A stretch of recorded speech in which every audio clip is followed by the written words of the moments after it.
Hai hai, hello Paps, welcome back to my YouTube channel bersama aku Maulin. Kembali lagi di Epna Session, edukasi bareng Maulin.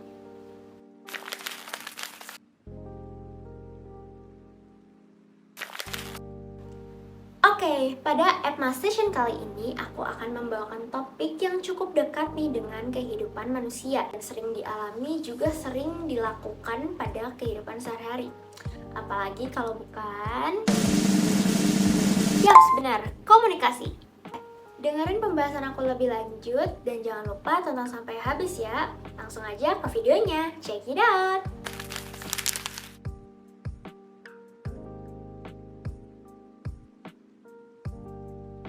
Nah, pastinya manusia itu sering melakukan komunikasi untuk memperbaiki hubungannya, untuk menjalin silaturahmi, untuk kepentingan pekerjaan, terus untuk mengupdate informasi dan juga menyelesaikan masalah, dan masih banyak hal yang lainnya. Jadi, komunikasi itu sangat penting dilakukan bagi kehidupan manusia. Tapi nih Peps, seperti yang kita tahu, banyak perspektif dari orang-orang itu yang menganggap bahwa komunikasi itu cuma ngomong doang ya? Enggak dong guys.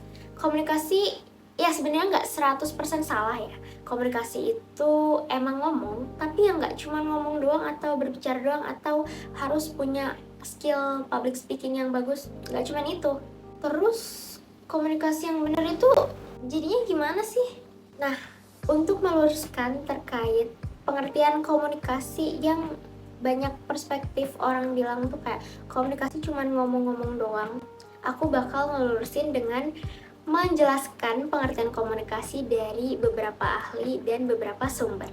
Jadi, berdasarkan informasi yang dikutip dari katadata.co.id, komunikasi adalah suatu hal yang tidak dapat dihindari oleh setiap manusia. Sebagai makhluk sosial, manusia sudah dikodratkan untuk hidup bermasyarakat dan berinteraksi dengan manusia yang lainnya dengan cara berkomunikasi. Dengan berkomunikasi juga kita dapat meningkatkan skill-skill berkomunikasi seperti skill berbicara, skill menulis, dan lain sebagainya. Nah, sampai di sini bisa kita simpulkan kan bahwa komunikasi itu nggak cuma ngomong doang, tapi kita bisa belajar menulis, berbicara, peka terhadap perasaan orang lain, dan lain sebagainya. Dengan adanya proses komunikasi ini, kita juga mampu belajar menganalisis peristiwa komunikasi sebagai peristiwa sosial. Selanjutnya ada juga pengertian komunikasi menurut ilmuwan Amerika Serikat sekaligus pencetus teori komunikasi, yaitu Hans Laswell. Ia mengatakan bahwa komunikasi merupakan sebuah proses yang menjelaskan siapa mengatakan apa dengan saluran apa pada siapa dan efeknya apa. Oke, jadi untuk terjadi proses komunikasi ada 5 elemen yang perlu kita tahu. Yang pertama itu ada S, yang kedua M, yang ketiga C, yang keempat R, yang kelima E. S, M, C, R, E. Oke, jadi yang pertama dulu nih, S. S itu apa sih? S itu source atau si pengirim. Nah, pengirim ini pasti kalau misalkan untuk berkomunikasi ingin menyampaikan sesuatu kan. Kemudian di sini ada M, yaitu message, pesan atau informasi. Jadi si pengirim ini menyalurkan pesan atau informasinya melewati media atau channel yang kemudian disalurkan kepada penerima. Setelah penerima menerima informasi yang dikirim oleh si pengirim, selanjutnya penerima juga akan mendapatkan efek yang ditimbulkan dari informasi tersebut. Oke, jadi dari efek yang dihasilkan ini terbagi lagi menjadi 3, yaitu yang pertama ada efek kognitif, yang kedua efek afektif, yang ketiga ada efek konatif. Nah, yang pertama ini, efek kognitif itu berdekatan dengan ilmu pengetahuan atau kesadaran diri. Yang kedua, efek afektif itu biasanya berdekatan dengan perasaan, sikap, atau emosional diri ya. Nah, yang ketiga itu ada efek konatif. Efek konatif ini biasanya berkaitan dengan tingkah laku atau tindakan. Nah, oke Peps, sampai sini kalian udah paham belum nih mengapa komunikasi itu bisa terjadi? Nah, setelah kita mengetahui bahwa komunikasi itu gak cuma ngomong, berarti komunikasi bentuknya banyak dong.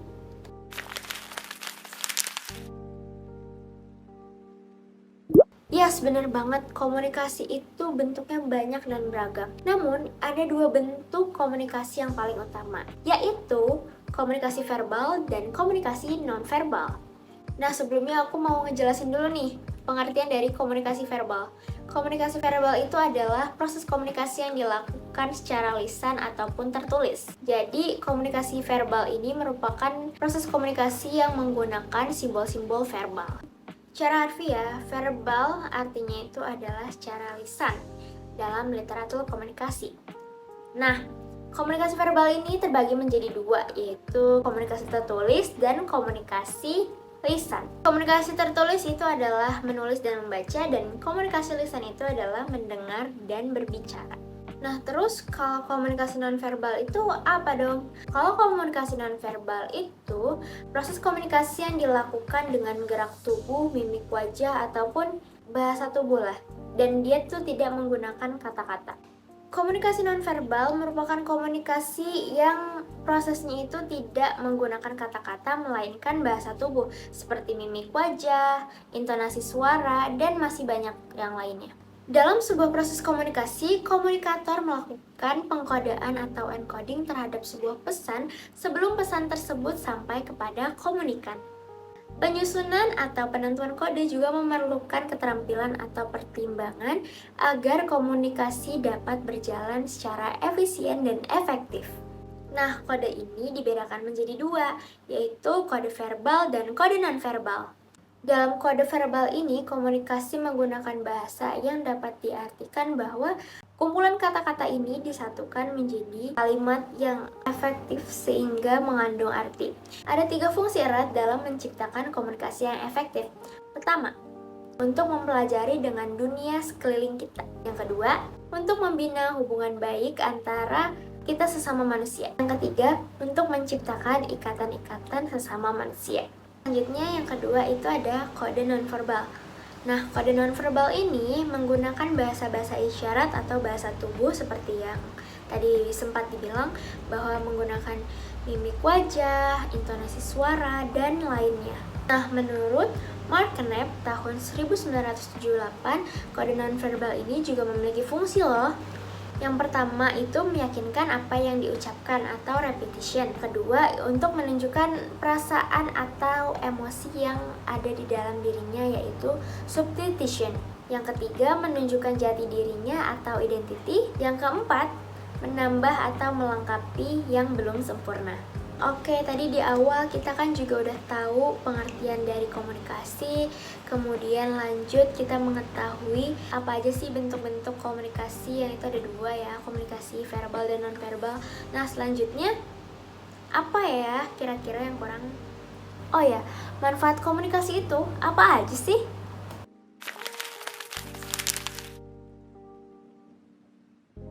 Oke, sebenarnya hakikat dari tujuan komunikasi ini adalah untuk menyampaikan sebuah informasi agar informasi tersebut tuh dapat dimengerti oleh orang lain, dan juga agar informasi yang disampaikan oleh penerima ini dapat menimbulkan umpan balik yang positif dan juga dapat dipahami dengan baik.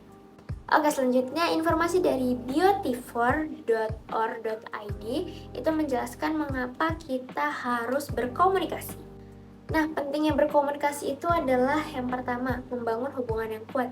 Dengan adanya kita komunikasi kepada orang lain, kita tuh bisa membangun hubungan yang kuat dan juga nantinya akan menimbulkan efek yang dinamis dan harmonis. Yang kedua, meningkatkan produktivitas di lingkungan kerja. Di lingkungan kerja ini kan kita pastinya awal-awal kita bertemu sama orang baru. Untuk melakukan pendekatan itu pastinya kita harus berkomunikasi dengan baik kan. Dan juga untuk menyelesaikan sebuah tugas-tugas yang diberikan oleh atasan kepada kita, itu kita harus juga mengkomunikasikan dengan baik agar tidak ada miskomunikasi. Yang ketiga itu memfasilitasi ide atau inovasi. Jadi dengan komunikasi ini kita bisa memfasilitasi ide atau inovasi yang kita munculkan untuk dikomunikasikan dengan orang lain. Yang keempat itu mengatasi konflik dengan bijak. Nah, ini dia nih. Konflik itu bisa diatasi dengan komunikasi yang efektif. Jadi misalkan kita ada kesalahpahaman sama teman kita. Dengan komunikasi kita dapat meluruskan atau kita dapat mencari celah bagaimana kita memperbaiki hubungan tersebut. Yang kelima, meningkatkan keterampilan sosial dan emosional. Nah, dalam hal ini kita tuh bisa memahami dinamika-dinamika sosial dan harus menempatkan di mana kita ada di suatu posisi tertentu. Yang keenam, menyampaikan informasi dengan jelas dan efektif. Jadi dengan berkomunikasi juga kita mampu menyalurkan informasi yang jelas dan juga efektif agar informasi yang ingin kita sampaikan kepada halayak atau audiens itu dapat tersampaikan dengan baik, dan halayak atau penerima pun dapat menerima pesan kita dengan baik dan juga menimbulkan umpan balik yang positif.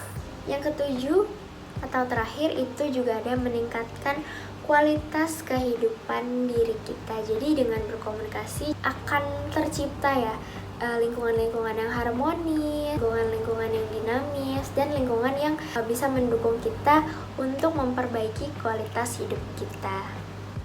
Nah oke, selain manfaat komunikasi untuk kehidupan secara personal, tapi komunikasi juga dapat bermanfaat di berbagai bidang.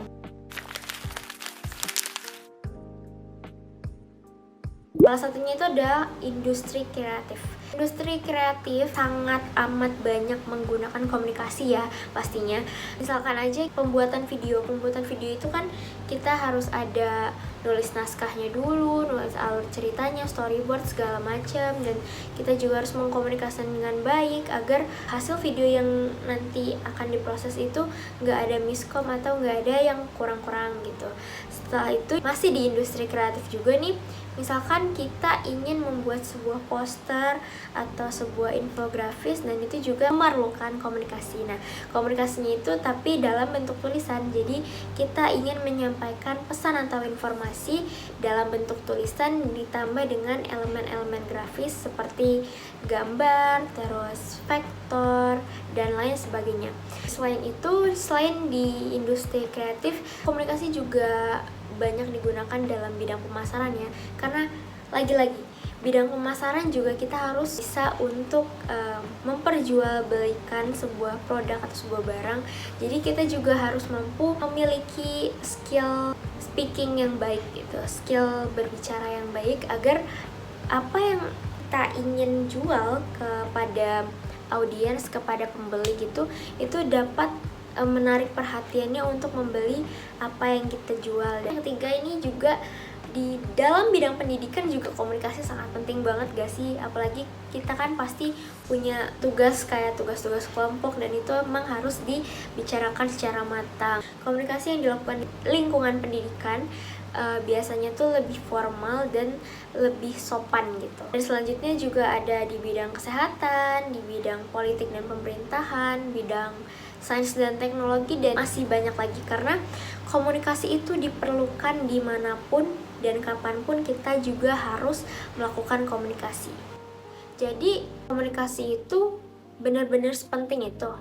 Yes, komunikasi itu benar-benar sepenting itu, karena kalau nggak ada komunikasi, hubungan yang kita jalin dengan orang lain itu nggak akan harmonis. Nah, setelah nonton video ini, kalian jadi tahu kan, komunikasi itu nggak sekedar ngomong aja loh, tapi banyak banget hal yang bisa kita ambil dan kita pelajari dari sebuah proses komunikasi. Wah, pembahasan tadi tuh seru banget ya, sampai nggak kerasa ternyata kita udah di ujung video aja nih. Buat teman-teman, semoga video ini bisa bermanfaat buat kalian dan bisa menambah wawasan kalian juga. Don't forget to like, comment, and subscribe. Dan jangan lupa share sebanyak-banyaknya ke teman kalian agar video ini tuh bisa bermanfaat bagi banyak orang. So, thank you so much buat yang udah nonton video aku sampai habis. Dan see you on the next EPMA session with me. Terima kasih dan sampai jumpa, Peps!